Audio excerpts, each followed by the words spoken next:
दोस्तों जय सिया राम। सीताराम जी महाराज आप सब पर अपनी कृपा को बनाए रखें और हम सबके जीवन में सदा ही मंगल करते रहें, यही प्रार्थना है और यही भावना है। मित्रों, प्रस्तुत कुंडली में आप देख पा रहे होंगे कि लगन में एक बहुत सुंदर राजयोग बना है जिसको बोलते हैं गज केसरी योग, गुरु प्लस चंद्र की युति। इस जातक की केंद्रीय भाव में ये युति है मित्रों। तनु भाव लगन भाव के अंदर चंद्रमा और बृहस्पति विराजमान है और सामान्य फल का तंत्र तो यही है कि ये व्यक्ति अपने जीवन को बहुत राजसी ठाट बाट के साथ आनंद के साथ बिताएगा। किंतु इस व्यक्ति को मैं पर्सनली जानता हूं। ये व्यक्ति जीवन भर दुखों को भोगता रहा, न केवल ये बल्कि इसकी औलाद भी। गुरु कृपा से, प्रभु कृपा से इसके जीवन में आनंद की इसको प्राप्ति हुई। ज्योतिषीय कारणों में मित्रों इसको गुरु और चंद्र के गज केसरी योग का कोई लाभ नहीं मिल पाया जीवन भर, क्योंकि अष्टम भाव में केतु देव बैठे हुए हैं।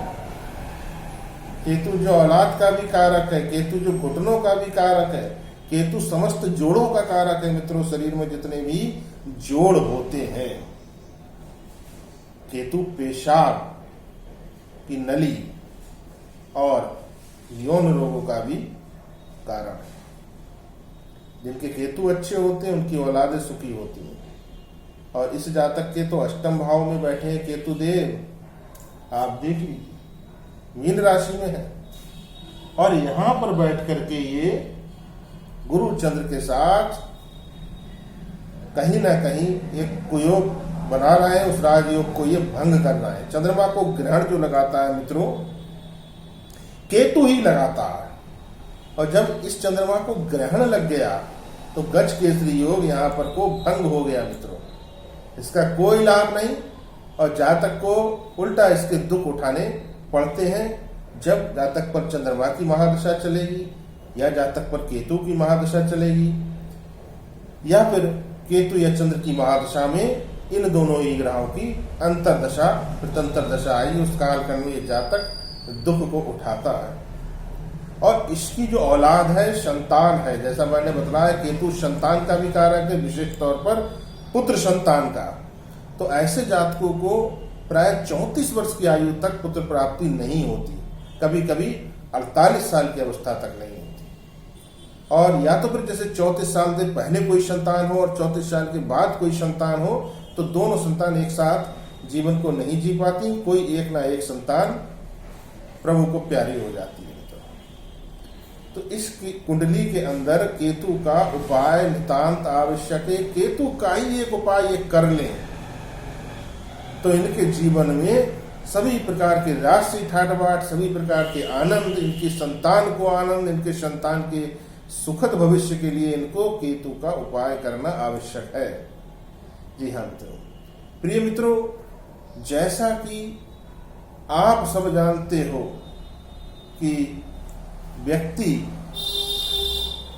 एक प्रकृति का खिलौना मात्र है, किंतु गुरुओं की कृपा से, संतों के आशीर्वाद से, माता पिता के आशीर्वाद से और अपने संस्कारों को लेकर के चलने वाला व्यक्ति किसी भी स्थिति में कभी मात नहीं खाता है। मित्रों, यहाँ पर ये बात इसलिए आपको बतलाई कि कितना भी खराब समय चल रहा हो, कितनी भी जीवन में दुर्दशा हो रही हो, कितना भी अवनति की ओर अग्रसर हो, अपने गुरुओं को सदैव याद करिए।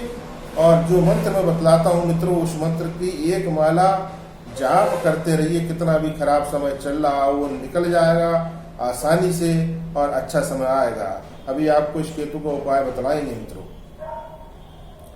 वो मंत्र है मित्रों, ओम अंगिरो जाताय, ओम अंगिरो जाताय विद्महे वाचस्पतये धीमहि तन्नो गुरु प्रचोदयात्। अर्थात गुरु गायत्री मंत्र।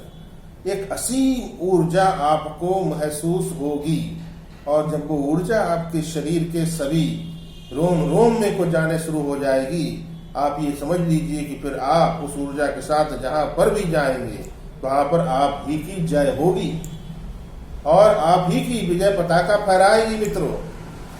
इसलिए इस गुरु गायत्री मंत्र का जाप प्रत्येक जातक को अपने जीवन में अवश्य करना चाहिए। अगर एक माला का जाप बहुत समय लगता हो आपको तो आप कुछ नहीं तो 11 मंत्र तो प्रतिदिन स्नान के बाद घर के मंदिर में बैठकर किया कीजिए। प्रिय मित्रों, ये नियम बना लीजिए, इस नियम को बिल्कुल तोड़ना नहीं। 5 मिनट भी नहीं लगेंगे मित्रों, गुरु आपके बलवान हो जाएंगे, माता गायत्री की आपको असीम कृपा प्राप्त होगी। अब ये अष्टम का जो केतु है मित्रों, ये औलाद के लिए बहुत खतरनाक है। पेशाब संबंधित बीमारियां, समस्त जोड़ों के अंदर जो भी तकलीफ है उसका कारक है। तो ऐसे जातक को एक तो घर के बाहर कुत्तों को दूध रोटी या दूध में ब्रेड डालकर या दूध में रस डालकर, अरे एक रस के ऊपर अगर आप आधा कप दूध भी डाल कर दे, मीठा दूध डाल दीजिए, किसी पॉलीथीन आदि पर, किसी डिस्पोजल पर रखकर, किसी भी सब जगह जहां कुत्ते उत्ते बैठे हो वहां पर आप वो रख दीजिए। प्रतिदिन का नियम बना लीजिए, दिन में रख दीजिए, रात में रख दीजिए, कभी भी रख दीजिए मित्रों। कभी ना रख पाए कोई बात नहीं, अगले दिन रख दीजिए, इसका बहुत सुंदर परिणाम मिलता है जिनके भी केतु खराब हो उनको। और साथ में मित्रों क्या करना, गणेश जी की आराधना करनी। विघ्नहर्ता गणेश जी समस्त प्रकार के अरिष्टों का शमन कर देंगे। केतु से संबंधित जितने भी अरिष्ट हैं उसका शमन गणेश जी कर देते हैं। आपकी संतान का भविष्य सुखद होगा, संतान नहीं संतान की प्राप्ति होगी। ये 2 बातें, और चाल चलन को ठीक रखना है, क्योंकि यहाँ पर बैठा केतु व्यक्ति के दिमाग के अंदर इस प्रकार की भ्रम विचार पैदा करता है, छलावा देता है, धोखा प्राप्त करता है ऐसा व्यक्ति। तो उसके शमन के लिए गणेश जी से बुद्धि प्राप्त करना, सुबुद्धि प्राप्त करना नितांत आवश्यक है। गणेश जी को दूर्बा, 5 दूर्बा 7 दूर्बा उनको चढ़ाते रहिए बुधवार के बुधवार। मित्रों, आपके जीवन में आनंद आ जाएगा। और नियम बना करके कट्टरता के साथ आपको 1 रोटी गाय माता को प्रतिदिन देनी है। प्रिय मित्रों, ये कुछ चीजें अपने जीवन में अपना लेंगे तो आपके जीवन से दुख और विषाद रूपी अंधेरा मिट जाएगा और सुख रूपी प्रकाश आपके जीवन में चरु और विद्यमान होगा। मित्रों, मैं आचार्य आशीष शास्त्री आपकी सेवा में अनवरत तत्पर। वीडियो अच्छा लगा हो दोस्तों तो लाइक कर दीजिए, चैनल पर पहली बार हो सब्सक्राइब का बटन दबाना ना भूलें और वीडियो को अधिक से अधिक शेयर कीजिए। प्रिय मित्रों, माता पिता इस संसार में साक्षात परमेश्वर है, उनके पांव पकड़ कर रखिए, उनकी सेवा अंतर मन से श्रद्धा पूर्वक करते रहिए। मित्रों, संसार में आपका कोई बाल वाका नहीं कर सकता। जय श्री राम।